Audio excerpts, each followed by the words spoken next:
With us on High Bank Fury, the podcast, I'm Roy J. Akers. I'm your host. I'm with Bob Pockrass of Fox Sports.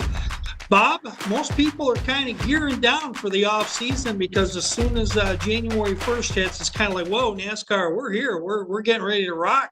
But the tire never stops spinning with you. You're at high RPMs. Yeah, things just keep going on, and while there doesn't seem to be a lot of like driver movement here in the off season, there certainly are things to talk about.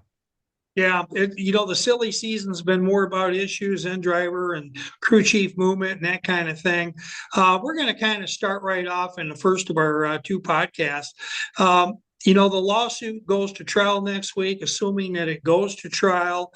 Do you think it's going to get settled or, before during the Mhm. trial? You think both sides are going to kind of wait for a decision? What says you? Well, you never know. I think the trial definitely will start. I don't envision a settlement before Monday.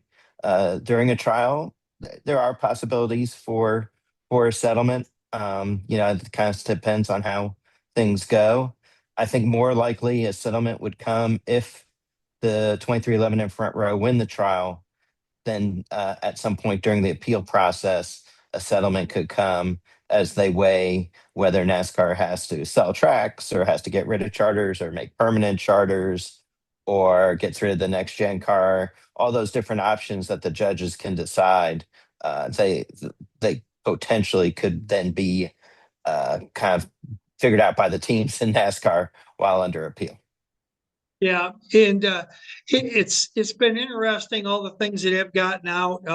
Now you've kept up with the lawsuit. You kind of have a timeline that you update as news happens, and some emails got out from NASCAR brass this week. Let's go over a little of that. A lot of it's already out, and so everybody knows. Bob can be found on foxsports.com/NASCAR or by hitting the NASCAR tag. You can keep up with it yourself. But Bob, what says you on all this? Well, it says, I mean, look, I've known Steve Phelps and Steve O'Donnell for probably decades, and I know that they work hard, and I know that uh, that they certainly have, they made some several key decisions, but it's pretty obvious from the text messages that they're also very sensitive, and I think it shows that they struggle in balancing the efforts that they feel they put in to benefit everybody and how they kind of view that as not necessarily being reciprocated, you know, by things that people sometimes say. And certainly in this situation, they're negotiating for TV rights, and anything that can be said can hinder those negotiations, and so that certainly was also a cause of the frustration. Yeah, I mean, obviously the emails did get out, and frankly, I'm surprised there wasn't even more, that came out than what it is. Maybe something hasn't gotten out yet that we don't know about. But at the same token, what do you consider to be the strongest position NASCAR has? And we'll do the same thing for the 2311 team. I'm not making any judgments about either one. I'm just saying factually, what do you think both of their top arguments are from both sides? Well, for NASCAR, their argument is going to be that they've raised the revenue of the teams by over 60% in the last few years with this new TV deal and the percentage that the teams get from it. There was a recent filing that summarized team finances that say that they're losing a couple million per car, and NASCAR will say, well, now under this new agreement that started this year, they're getting a couple $1 million more, so that they should feel like that they do have an economically viable business model. So, and NASCAR will then also say is that, 2311 and Front Row have been they've signed previous charter agreements. 2311 got in during the charter era. And, how can you come in and participate and do it and then say, well, I want, that they were doing things illegal. Yeah. How about 2311? What do you think they're But I mean, I think it's pretty simple on the 2311 and Front Row side that they say, look, NASCAR owns the tracks, and the tracks that they don't own, They don't allow to have any other events. They they control much of your costs, because now the next gen car, which is something new, relatively new in the last few years, NASCAR controls your base costs, because you have to buy parts and pieces, most of them from specific suppliers. So they're like, and we can't use these parts and pieces for anything else except the next gen car. So I think that it's it's pretty simple. They're like, look, they control everything, and they don't give us enough to be able to do the job, to put on the product they want that gets them the TV money that they're able to get.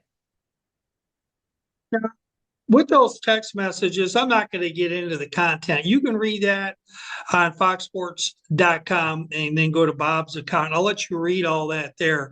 But do Richard Childress, Steve Phelps, and company, do they make up, or is that a little late?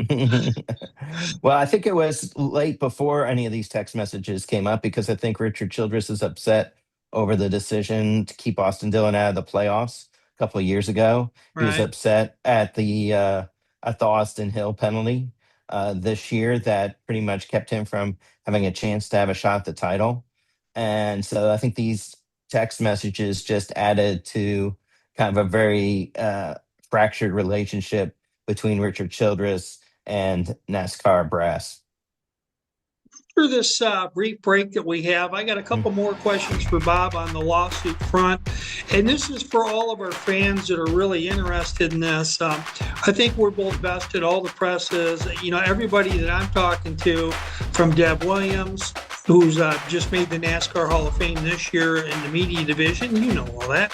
And everybody just seems to have different opinions on this. We're going to get Bob's opinion, and we're going to do that in 30.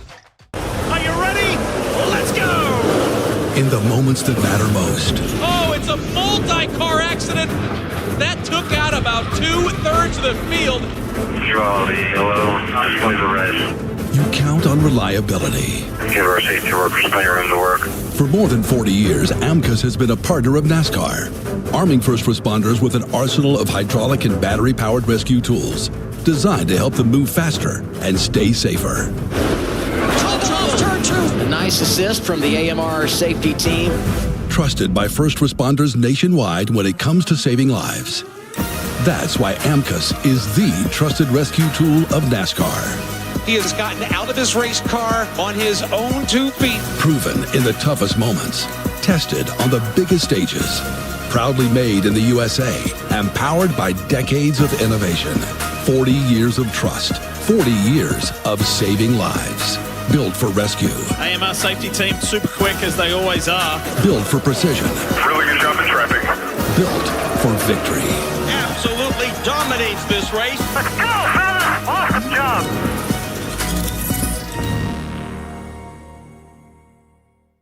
This is Roy J. Akers for the High Bank Fury podcast. We are found multiple times weekly, where we talk to NASCAR drivers, cover stories, and those that shape the sport. This is not just another podcast. We get exclusive content, talk fantasy NASCAR racing, and spill the news before other media outlets drop their take. We are on all podcast channels, the YouTube channel, and can be found on skyviewsports.net. Check out High Bank Fury, the podcast, today. So back with us on High Bank Fury, the podcast, I have Bob Pockrass of Fox Sports. Bob has been a decades-long reporter in NASCAR. You have covered it for Daytona Beach newspapers, ESPN, Fox. I know I'm missing a couple of other employers on your resume, but you've been around a long time. Yeah, I've been covering NASCAR a little bit part-time since 92 when I started working for the Daytona paper, and then full-time since the end of the 2003 season when I went to NASCAR Scene magazine. And there you have it. Now, a couple more before we get off this dreaded subject and all that. If NASCAR wins a lawsuit, did Denny and Michael Jordan, do they go away, or are they going to somehow be in a different series? Does Denny retire? What do you think might happen with all this? I think if NASCAR wins both 2311 and Front Row, they would have to try to race as open teams. Front Row is committed to racing through 2026. 2311. They've told their employees that they'll pay them through 2026. I'm not sure exactly what their obligations to their sponsors are. I mean, certainly they would appeal, but the question is just how much longer can they go? And and I would not expect them to be racing in 2027 if they lose this case. I would expect that their cars would be sold.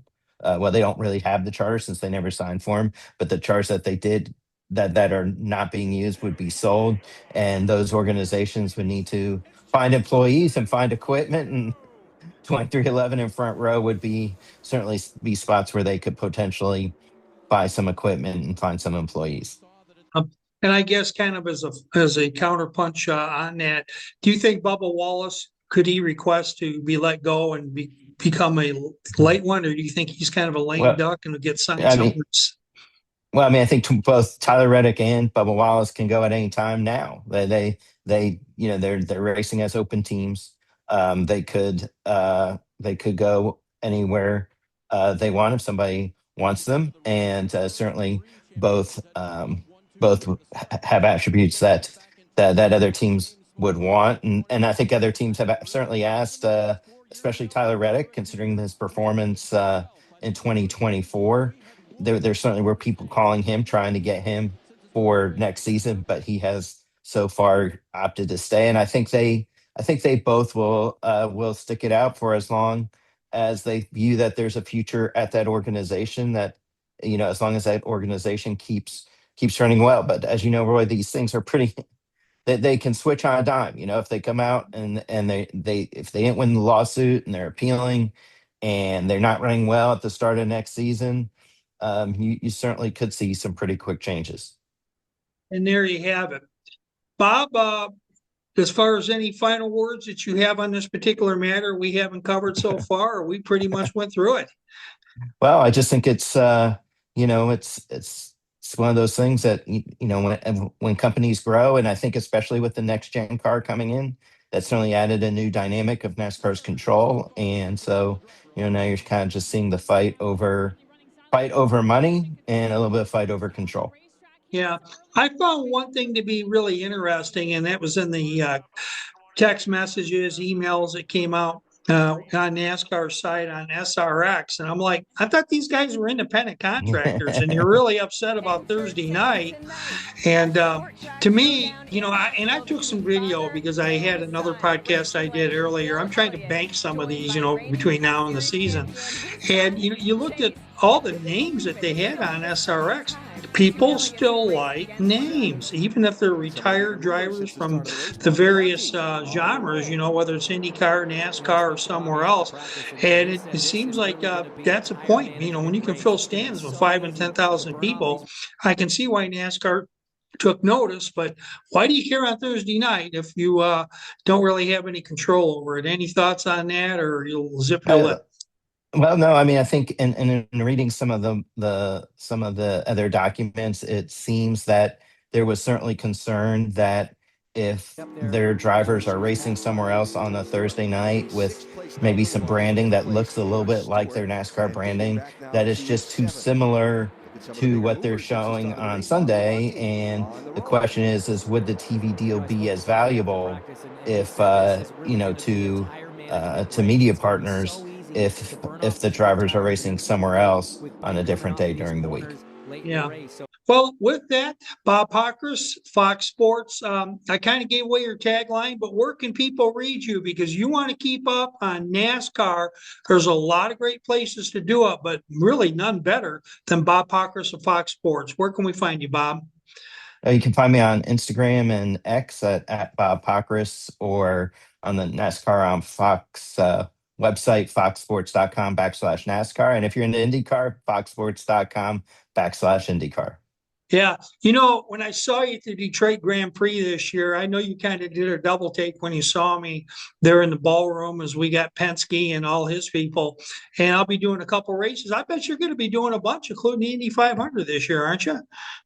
You would think so, and the schedules are always a little fluid, but I would certainly enjoy my time at the Indy 500 this past year, and would think that'd be a good time in 2026 as well.